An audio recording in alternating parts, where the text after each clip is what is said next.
Hello, Cancer! Salamat sa pagbisita. Ito po ang iyong Sun, Moon, Rising Sign, and Venus Love Reading para sa sign ng Cancer. Kunin niyo lang po kung ano yung nakarelate kayo, tapon niyo hindi. Kung hindi nakarelate, okay lang yan. Maaaring ang mensahe sa susunod na buwan ang siyang makakarelate tayo. So, subscribe lamang po kayo para maabutan niyo yon. Or, just stick around and maaaring meron din namang mensahe mula dito sa mga spread na ito ngayon. Pwedeng isang card may meaning na magre-resonate, pwede din naman na dun sa oracle, lalo na dun sa oracle kasi universal ang advice niyan. Anyway, core energy mo, Cancer, getting out of a sticky situation, getting out of a stuck situation. Pwedeng for the previous months, hindi ka makapag-decide kung ano ang gagawin mo. I don't know, whatever it is na issue na na-encounter mo in your home life, basta hindi ka makapag-desisyon in the most recent past.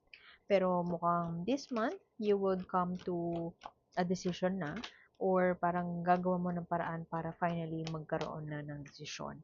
Kung ikaw ay single, pwedeng may manliligaw ka at hindi mo alam kung sasagutin mo na. Kung ikaw naman ay in a relationship, pwede naman na meron kayong kailangang isettle na isang, I don't know, bill, settle na purchase, or isettle na desisyon. Pwedeng, ano yan, pwedeng moving out, o pwedeng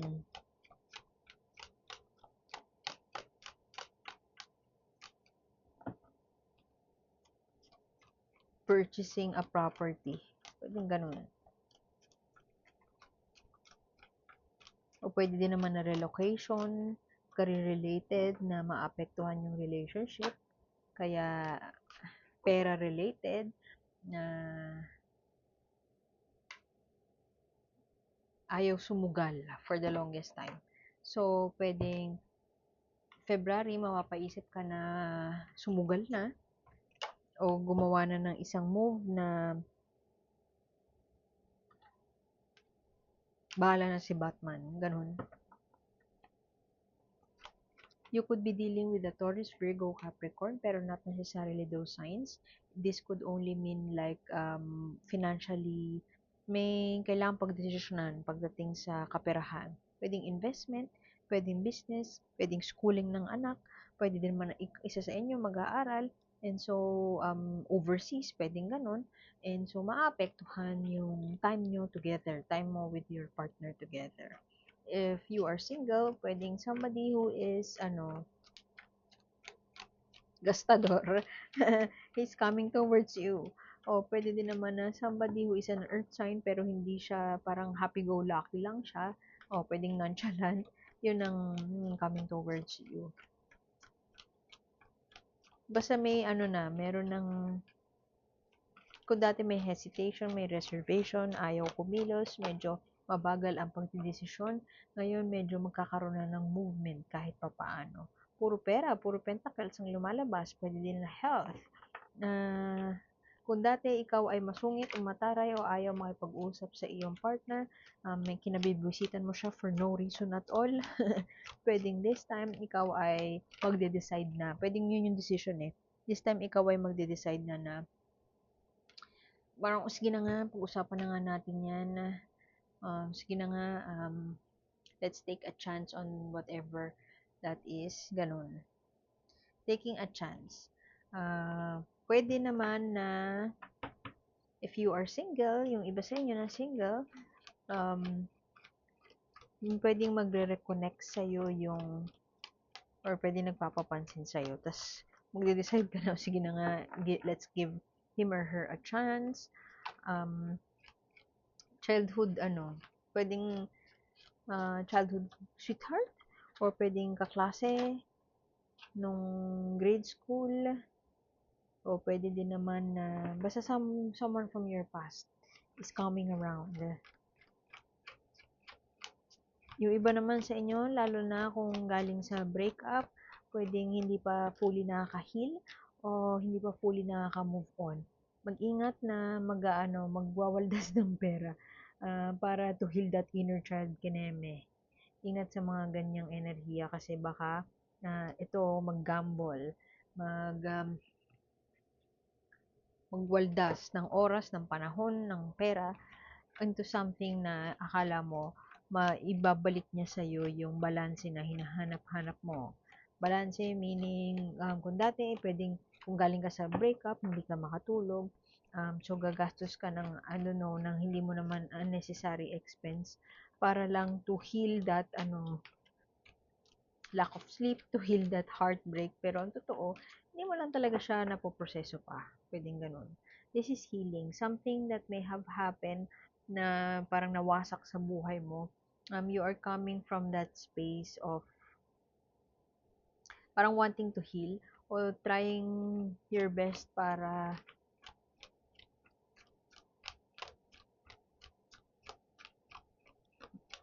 maka-move on. Pero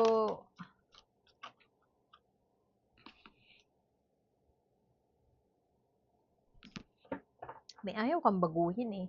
Tapos meron pang extreme dito, oh. Pwedeng extreme in terms of finances, yung pag-handle ng pera. Extreme in terms of parang para maka-move on. There's a certain addiction na na-develop or made-develop. Pwede din na energies could be interchangeable. Pwede din na you are dealing with partner na may pinagdadaanan pagdating sa gambling, ganun.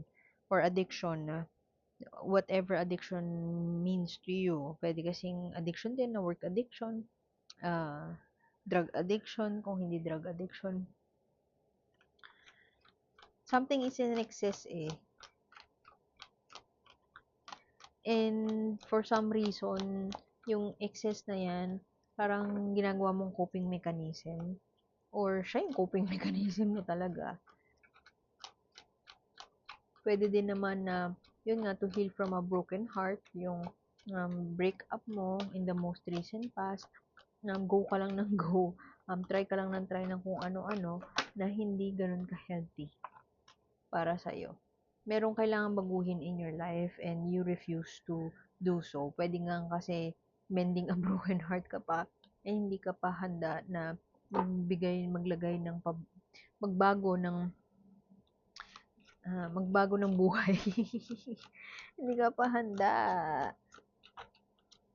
Pero ang maganda niyan, mukhang kung halimbawa, invite ka ng partner mo to seek therapy, this month mukhang a-agree ka na to do it. Yun yung, naalala mo yung core energy mo, di ba? You will come to a decision.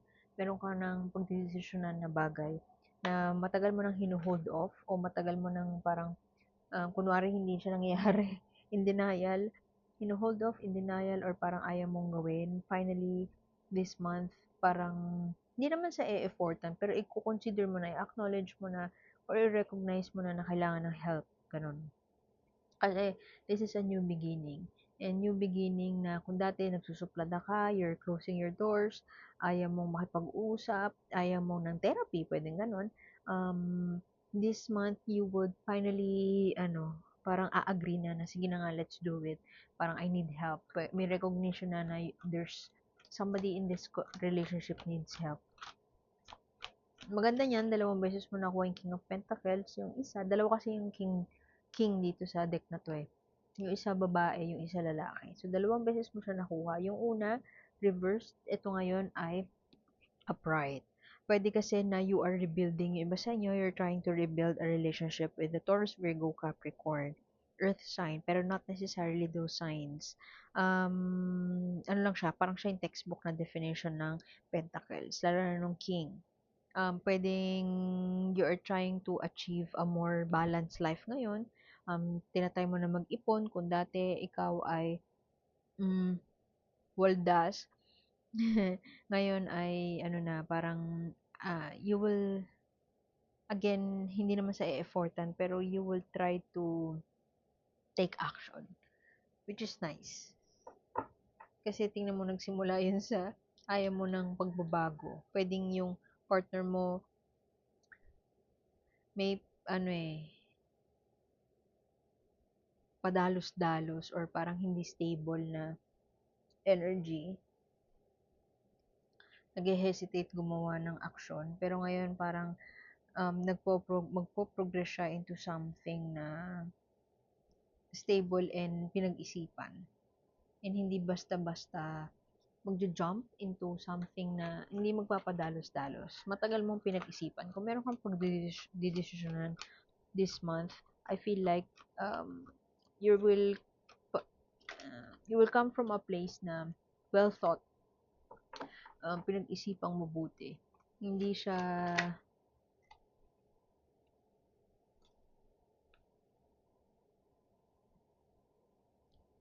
out of whim. Hindi siya impulsive. And I feel like marami kang ewan ko, babalik ka dun sa shell mo. Unang pumasok sa isip ko, magtatago eh. Pero siguro ayaw mo muna ng social interaction, magsha-shutdown ng konti. Shutdown, I mean, hindi ka muna makikipag-interact sa mga tao as you try your best to heal. For some reason, yung nakikita ko na dito, patutunguhan ng narrative nito, it's more of some addiction. Kung dati, overwork ka, workaholic ka, wala kang time sa family, pwede din naman na may gambling addiction. Ngayon, you will try your best na gawa ng paraan na ayusin yung part na yon. O pwede din naman na dumating na sa point na may kasuhan na, may legal, tingnan mo, may justice dyan, no? May legal na involved para lang, parang intervention. Yun yung nakikita ko. There's an intervention coming sa kung ano man yung pinagdadaanan mo. For the longest time, maybe you're trying to prove yourself na kaya mo, pero hindi enough yung mga effort. Parang futile efforts. Walang kinahinatnan. Pero this month, you will try na gawan ng paraan, aksyonan, ganun. It could be in the form of, counseling, couples therapy, parang ganun. Ko lang kung may ganun dito, kung saan, kung ganun ka-accessible yung couples therapy dito sa Pilipinas. Pero, parang ganun yung nakikita ko. Kung hindi couples therapy, haharapin mo na yung yung long-standing issue mo with your partner. Pwede kasi na for the longest time, nag-clam up ka, nagtago ka dun sa shell mo. Pwede din magtatago ka pa rin, pero parang unti-unti kang lalabas dun at unti-unti kang parang maki-cooperate, kumbaga, maki-cooperate para makapagsimula na ng may fear siguro, or merong parang nag-hesitate ka, nagdadalawang isip ka kung tutuloy ka kasi parang wala naman nangyari, yung ganun. Pero, this Feb, mukhang may, may pag-asa. O, hindi ka rin nawawalan ng pag-asa para ayusin yung mga dapat ayusin sa, mo, sa buhay pamilya or sa love situation mo. Pwede din for the longest time na walang nagbabago.